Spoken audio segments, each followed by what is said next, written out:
Odysseus adalah tokoh kunci dalam Perang Troya. Tokoh ini dikenal karena kemampuannya meloloskan diri dari berbagai situasi yang sangat sulit. Assalamualaikum warahmatullahi wabarakatuh. Hai sober. Oke, pada video kali ini aku bakal ngebahas tentang si Odysseus, yang juga dikenal sebagai Ulysses. Odysseus adalah pahlawan dalam puisi epik Odyssey yang diatributkan sebagai karya penyair Homer.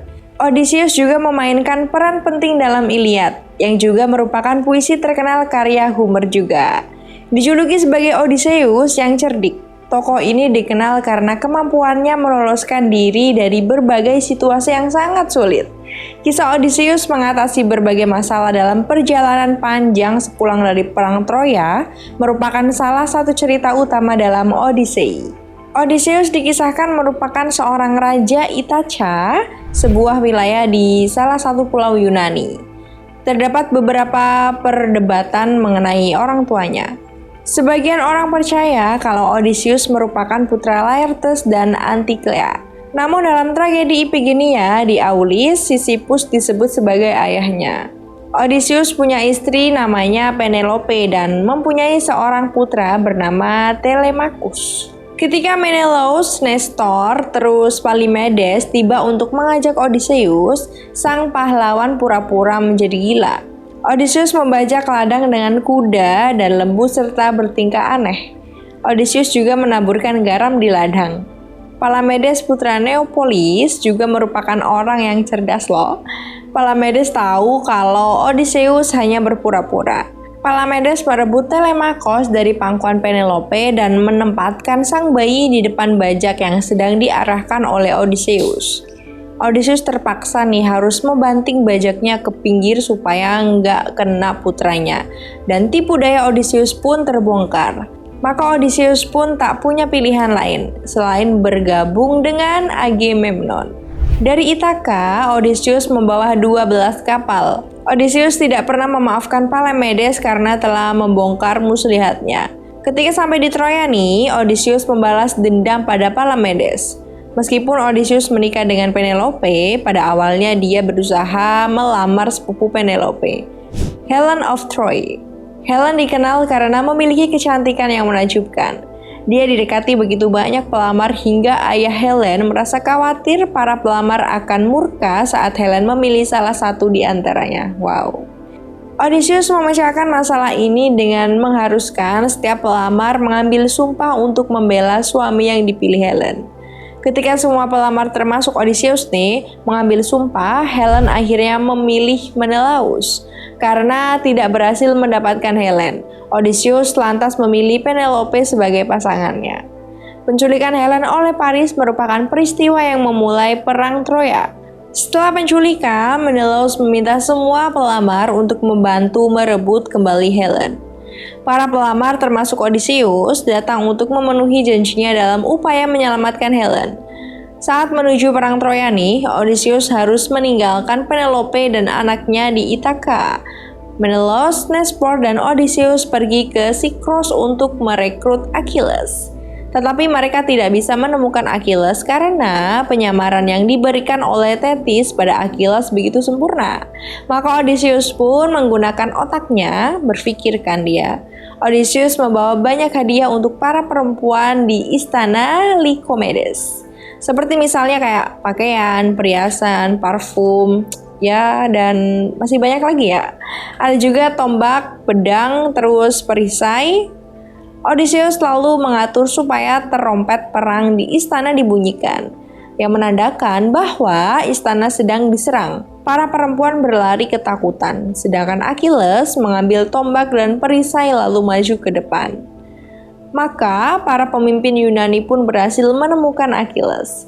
Setelah penyamarannya diketahui dan diajak untuk ikut serta dalam Perang Troya, Achilles ternyata sangat ingin ikut loh. Dia lebih memilih hidup yang singkat dan luar biasa daripada hidup lama dan biasa aja. Odysseus adalah tokoh kunci dalam Perang Troya. Idenya yang cemerlang itu berhasil membuat patung kuda dan memenangkan perang itu. Tapi kisah utama dalam Odyssey justru berkisar pada perjalanan pulang amat panjang yang harus dia tempuh sekembalinya dari Perang Troya. Sepanjang jalan pulang ke Ithaka, sekali lagi Odysseus menghadapi cobaan, godaan, hambatan, serta halangan. Ia menghadapi raksasa jahat atau Polyphemus the Cyclops, serta dewa-dewa yang menipunya. Kapal karam, anak buahnya frustasi. Berkat kepandaian dan kelicikannya, sekali lagi nih Odysseus berhasil mengalahkan semua halangannya. Kemampuan inilah yang dianggap oleh Sarja Barat bahwa Odysseus memperoleh enlightenment saat Dewa Laut Poseidon mengaramkan kapalnya. Odysseus dengan cerdik mengelabui Poseidon dengan membodohkan dirinya, bahkan meniadakan dirinya sebagai manusia di hadapan Poseidon. Poseidon puas dengan taktik rasional yang sebetulnya gak kayak gitu. Pas ia membebaskan Odysseus, ia juga dengan licik mengosongkan kediriannya dengan menyebut dirinya Nomen. Sebab hanya dengan cara itu si raksasa jahat mata satu mau membebaskannya. Terus hambatan selanjutnya, Odysseus diperingatkan oleh Circe Dewi yang penuh dengan kehalusan bahasa. Circe mengingatkan bahwa dalam perjalanan pulang nanti, ia jangan tergoda oleh bujuk rayuan suara siren, sebab manusia pasti akan musnah di hadapannya jika ia menuruti suaranya. Odysseus mikirkan gimana ya caranya biar nggak kegoda sama rayuan si siren. Kemudian ia menyumbat telinga awak kapalnya dengan lilin. Sedangkan ia sendiri minta diikat kepada tiang layar. Ia berpesan jika ia meronta-ronta meminta membelokkan haluan kapal mereka, ikatannya semakin dikencangkan. Suara siren akhirnya benar-benar datang merayu dan mempesona banget. Semua awak kapalnya justru tenang-tenang aja, sebab telinga mereka udah tersumbat lilin. Namun tidak bagi Odysseus, sebab ia justru sudah tergoda dan terpukau dengan rayuan suara siren. Ia justru meronta-ronta dengan sekuat tenaga dan berteriak dengan sekerasnya agar awak kapalnya membelokkan haluan ke arah siren. Namun teriakan Odysseus justru tak terdengar oleh awak kapalnya. Sementara semakin kuat ia meronta-ronta, maka ikatannya semakin mereka kencangkan sesuai perjanjian. Dalam epik Odyssey karangan Homer, Penelope adalah istri Odysseus. Karakter utama dalam kisah ini dikisahkan bahwa Penelope menunggu suaminya selama 20 tahun untuk kembali dari perang Troya. Penelope dan Odysseus memiliki seorang putra tunggal bernama Telemachus. Diceritakan bahwa selepas perang, Odysseus harus banyak menyimpang di sepanjang rutenya menuju pulang yang mengakibatkan penantian Penelope begitu lama. Sementara suaminya pergi berperang dan menghadapi perjalanan yang sering berbahaya, Penelope menghadapi masalah sendiri di rumah. Sementara menjadi penguasa seiring kepergian Odysseus, Penelope harus menghadapi banyak lelaki yang hendak melamarnya. Meskipun tidak memiliki cara untuk membuktikannya, Penelope percaya Odysseus masih hidup dan akan tiba di rumah suatu hari nanti.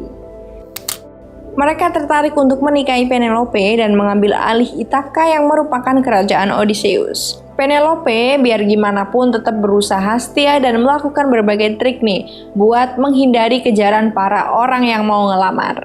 Dia setuju akan memilih salah satu pelamar menjadi suaminya ketika dia udah selesai menenun kain kafan untuk Laertes, ayah Odysseus. Penelope bekerja di alat tenunnya setiap hari, tapi setiap malam dia membuang sebagian kafan sehingga pekerjaannya tidak pernah selesai. Sayangnya, salah satu dari 12 pelayan Penelope mengetahui trik tersebut dan mengungkapkannya kepada para pelamar. Penelope kemudian memutuskan untuk memberi sebuah tantangan kepada pelamar untuk kemudian memilih salah satunya sebagai suaminya. Ketika tantangannya udah berlangsung nih guys, Odysseus telah kembali. Namun karena tidak yakin tentang kondisi Ithaka selama ditinggalkannya, Odysseus menyamar sebagai pengemis. Dikisahkan bahwa Odysseus yang menyamar juga mengikuti tantangan Penelope. Akhirnya Odysseus berhasil memenangi tantangan dan identitasnya akhirnya diketahui. Tak lama kemudian Odysseus kembali memperoleh tahta atas Ithaka yang lama ditinggalkan. Meskipun secara tradisional Penelope dipandang sebagai sosok lambang kesetiaan, pembacaan kontemporer terhadap Odyssey menunjukkan dia mungkin memiliki sisi yang lebih kompleks. Ada kemungkinan bahwa Penelope pernah mempertimbangkan menikah salah satu pelamar. Pada tahun 2005, Margaret Atwood menerbitkan buku The Penelopead yang menceritakan kembali kehidupan Penelope. Buku ini juga mengupas sebuah babak di akhir Odyssey di mana Odysseus menggantung 12 pelayan yang tinggal bersama Penelope selama kepergiannya. Oke guys, jadi gitu ya cerita tentang Odysseus dan istrinya Penelope. Kalian juga bisa nih meniru kesetiaan Penelope yang ditinggal sama Odysseus bertahun-tahun. Oke, aku Putri Diana pamit dan see you di next video.